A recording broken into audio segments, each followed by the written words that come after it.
Good morning and welcome back to the channel for updates in the Vallow Daybell case for August 14th. I did record this entire episode last night right before I went to bed, but something new happened this morning, so I'm going to jump in here at the beginning, talk about that, and then bring you the rest of the episode. May be a little bit disjointed, but hopefully it'll all wrap up in the end. What happened the other day, the LDS Church released a letter basically telling its leaders not to get involved in court cases. I'm going to read that to you and we'll discuss that in a minute. But Mark Means, Lori Vallow's attorney, last night released a 6-page response to the investigation that Fox 13 News was doing into this letter. And Mark Means basically says, nuh-uh, you can't do that. So I will read that letter to you as well in a minute.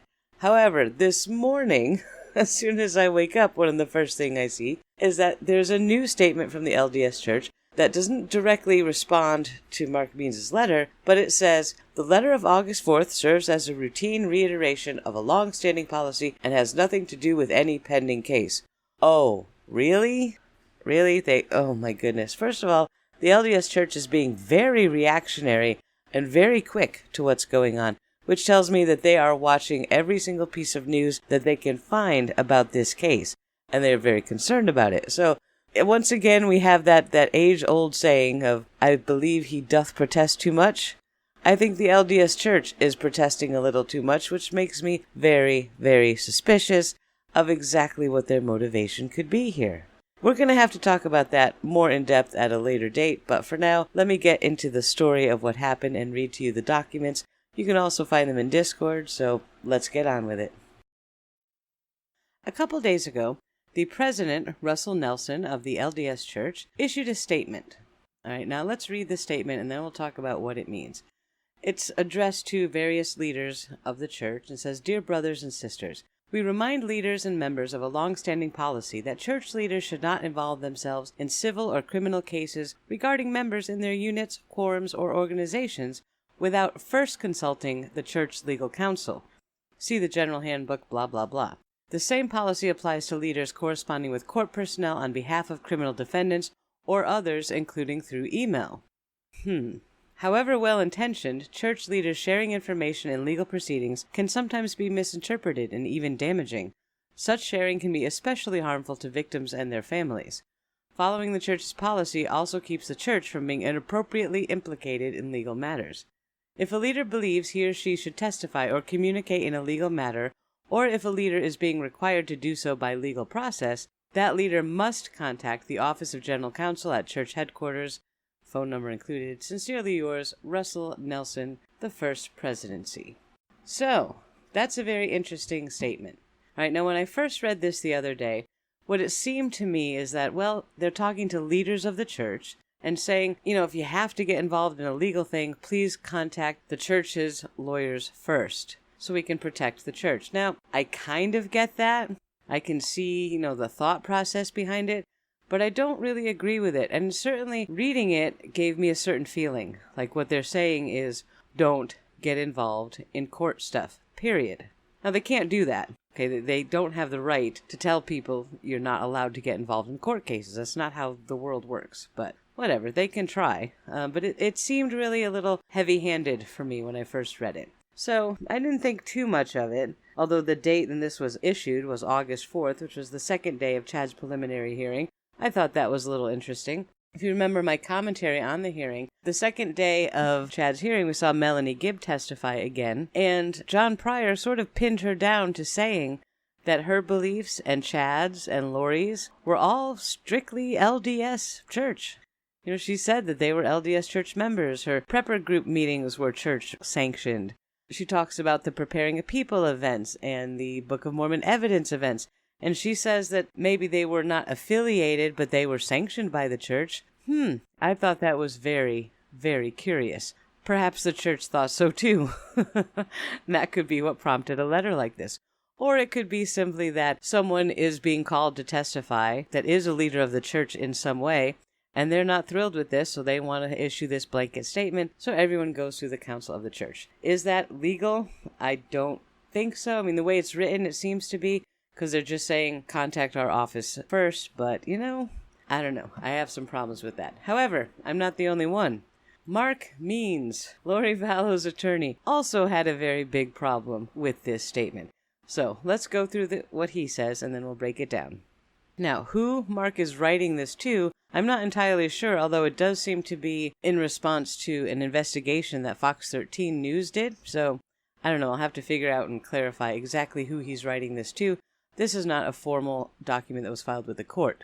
It could simply be a generalized statement, press release type of situation. What it says: to whom it may concern, on or about 8/4/20, I received a copy of the above correspondence issued and signed by the First Presidency of the LDS Church. This correspondence was released on the second day of the preliminary hearing in the state of Idaho versus Mr. Chad Daybell, Fremont County, blah, blah, blah, blah, by way of association of alleged offenses relevant to state of Idaho versus Miss Lori Vallow. I find this correspondence troubling and disturbing. Please note that despite its attention to church leaders, as listed above, the letter was and is obviously intended and addressed to leaders and members of the LDS Church, despite its forward attention. Okay, interesting. I find the correspondence alarming and concerning based on the following. Number 1, LDS doctrine. It is well-established LDS doctrine that a Latter-day Saint should strictly obey every law of God, including the constitutional laws of the land in which he lives, and do it with a good and honest heart. Furthermore, said doctrine states that civil authority is of divine origin. This doctrine, Scripture, is above any self-proclaimed long-standing policy that now attempts, at least at first glance, to circumvent the laws of our land. This doctrine of compliance with the laws of the land is called into question by its own employees when the LDS Media Relations Manager, Mr. Sam Penrod, states that members of the LDS religion shouldn't get involved in any type of case, when clearly a religious, civic, and social duty to participate in our system of justice with a good and honest heart exists. If that were the extent of the correspondence, nothing further would be warranted, but Mr. Penrod, when asked if the LDS policy would prevent a church leader from responding to a subpoena, Mr. Penrod stated, "They cannot speak to that." President Thomas Jefferson stated it best in an 1802 letter that said there must be a wall of separation between the church and state. Here, the LDS Church has attempted to circumvent this wise principle. Number 2, conflict of interest and failure to disclose. The correspondence cites the LDS Member Handbook Instruction Book, LDS Church Handbook Serving in the Church of Jesus Christ of Latter-day Saints, 38.8.26.1, with a reminder that prior to any involvement in criminal civil cases, they must consult with LDS Church Legal Counsel. Key phrase, the LDS Church Legal Counsel. Many persons would not appreciate the difference between speaking with church legal counsel and their own personal legal counsel. Here in this correspondence fails, one must assume intentionally, to explain that the person hereby mandated to consult with church legal counsel prior to involvement in legal cases, the difference and potential personal and legal ramifications of engaging in possibly incredibly sensitive conversations with church legal counsel, not said person's own personal legal counsel. I agree with him very strongly on that point. It is clear in said correspondence that the concerns of the LDS Church is focused on itself not being implicated in legal matters, and or incurring damages by way of involvement in said legal matters. This concern is in direct conflict with the religious organization, putting the interest of its members first and foremost. Members and persons must know, and should have been told by way of this correspondence, that in calling the provided LDS legal counsel, they are by way discussing legal, possible confidential matters with the LDS Church legal counsel, not their own personal legal counsel. This is such an important point that Mark brings up here, and I wanted to highlight it for a second. For people in that area who may be Mormon members, they may be used to listening to the dictates of the church. However, in this situation, if you're involved in a case like this and you need legal counsel, and you call the church legal counsel instead, in a case where the church could have some ramifications, that lawyer that you talk to is not going to be working for you. They're going to be working for the church. And if you think for a second that they would hesitate to throw you under the bus to protect the image or the liability of the church, then you're crazy. That's a really important point to bring home. So, moving on. That mandated consultations are most likely not privileged, not protected from subpoena or liability, and that said church legal counsel's sole duty, representation, is to the church, not to the person, members, leaders, and in some situations the victims. That's a very big, valid point that he makes, and I agree with him completely. Number 3. Confidentiality law and unlawful practice of law. Please note that there exists in most, if not all, jurisdictions the clergy, bishop, penitent member privilege. This privilege is one of the oldest and most well-recognized privileges in the United States. The 8420 correspondence should have educated leaders of the LDS Church of such a privilege, and expressly stated no intention of acquiring confidential information through these mandated telephonic communications. Again, the correspondence failed to do such, and one must presume an intentional omission given the tremendous LDS Church resources. In summary, and quite possible an oversimplification, if a member of a congregation, ward, or stake enters into a conversation with said leaders of the LDS Church with the intent of said conversation remaining confidential, said leader is barred from disclosing contents of said conversation without the express permission of said members. This limitation of disclosure includes any LDS PEC meetings, ward council, bishopric meetings, or the like disclosures, regardless of intentions of the leaders. This privilege applies even when calling the LDS Church legal counsel, as mandated in this correspondence. Violating this privilege could lead to potential legal and civil liabilities. Please note there is no waiver of this privilege when you call church legal counsel.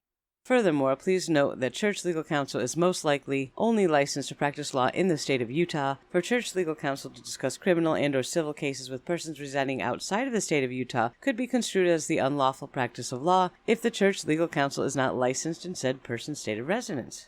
In summary, the conversation between the Church Legal Counsel and the members and leaders is possibly not confidential, possibly unlawful, intended to protect the LDS Church, and possibly subject to subpoena.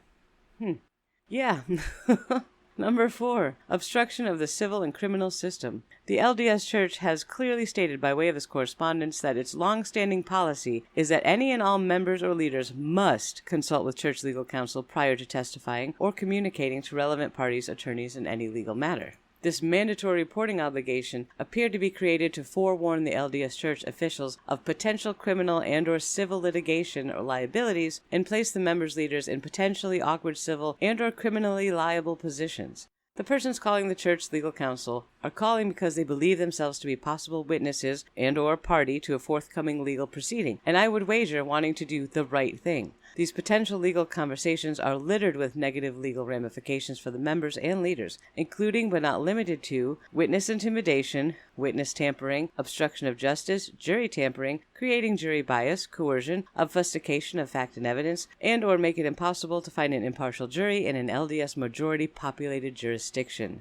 This correspondence attempts to further and/or create this culture supporting a code of silence. It's clear from the correspondence that prior to communicating with legal officials, members and leaders must contact the office of the General Counsel at church headquarters. We are left to speculate regarding what the advice of the General Counsel to the members' leaders may be, but given the statements of damages and/or implications in legal matters in the correspondence, it appears much less like speculation and more like mitigation. History clearly illustrates when one operates in a code of silence, justice and victims suffer at a disproportionately and alarmingly high rate. Our current set of societal affairs clearly illustrates the horrific effects of a code of silence. Interesting. By way of issuing this correspondence on the second day of preliminary hearing in the above said case, corresponding state of Idaho, blah, blah, blah, blah, blah, the Church has told approximately 26% of the residents of the state of Idaho to contact Church Legal Counsel to enter into a code of silence and to only discuss their potential knowledge of this case and any other civil or criminal case after filtering said knowledge through the lens that is the LDS Church. These LDS residents make up possible jury pool members, witnesses, judges, prosecutors, police officers, detectives, deputies, police chiefs, captains, and other elected and non-elected officials throughout the state of Idaho. By way of this correspondence, and undoubtedly being read from the LDS pulpit, the LDS Church has tainted the court's ability for full disclosure by LDS witnesses, evidence procurement, jury pool, and the like. That, in turn, affects our guaranteed basic fundamental right to an impartial jury and the lawful and controlling presumption of innocence until proven guilty. Whew. This policy is at least disturbing and at worst criminal. Ironically, the spokesperson for the LDS Church, Mr. Penrod, stated to KSTU Fox 13 that the LDS Church just doesn't want to get involved in these matters. By way of sending this correspondence to all leaders and members on the said day cited above, the LDS Church is now directly, unnecessarily, and undoubtedly involved. Regards, Mark L. Means, attorney. Woo, baby. This is a problem. First of all, and I don't know how my life came to a point where I can sit here and say I agree 100% with Mark Means, but I do. When we look at the last paragraph here on page 4 of this document, By way of this correspondence, and undoubtedly being read from the LDS pulpit, the LDS Church has tainted the court's ability for full disclosure by LDS witnesses, evidence procurement, jury pool, and the like. That's a big problem, because he's right. They really have. Is this going to give them a mistrial? Is this going to force, what is going to happen now? What is Means going to do with this? He certainly can go to the court and say, hey, if the church is basically threatening all of its members, and remember, 95% of the population of Rexburg is Mormon, from being part of this criminal case, you think we're going to get a jury?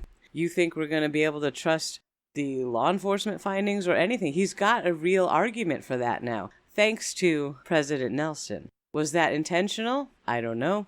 Was it, is President Nelson just looking at this case and trying to mitigate the damage that the church is going to have as blowback? Because, Mormonism is going to be discussed in this case a lot. You see in the comments, even under my videos, the debates that we have about, were they LDS, were they not LDS? Melanie says they were LDS, yeah, but their beliefs say they weren't. Yada. I mean, we can't even agree amongst ourselves. How is this going to translate into a jury and a court of law? So now the LDS Church has jumped right in the middle of this in probably a really bad way. I think if they had just come out with a statement saying that they disavow any of the teachings of Chad Daybell and the associated players in this case, they in no way represent the beliefs of the LDS Church, that might have been a little bit better. But instead of doing that, they issue something that really sounds kind of like a threat to me. Yeah, there you go. I expect we're going to hear more about this in court. I would be very surprised if Means and or Pryor do not start filing things with the court immediately regarding this. I have a feeling we might see that, so we'll stay tuned. We'll see what happens. But for now, if you want to read the documents again, they are posted in Discord. There are links below, both to the Fox 13 article about it. Really good video to watch there. Nate Eaton has also picked it up and put it up on East Idaho News. There's a link to the PDFs. You can download the documents directly. So that's everything I have for you right now. Any more news happens during the day, I will be with you live if it's big, recorded video if it's just basic news. And Friday night, I have my Patreon-only live stream as well as for YouTube channel members, so you'll all get a link to that right before it starts. And Sunday, we have our main channel, public weekly news wrap-up live stream. So please join me there. I look forward to seeing everyone, and have a good day. Stay safe, stay out of trouble, and I will talk to you soon.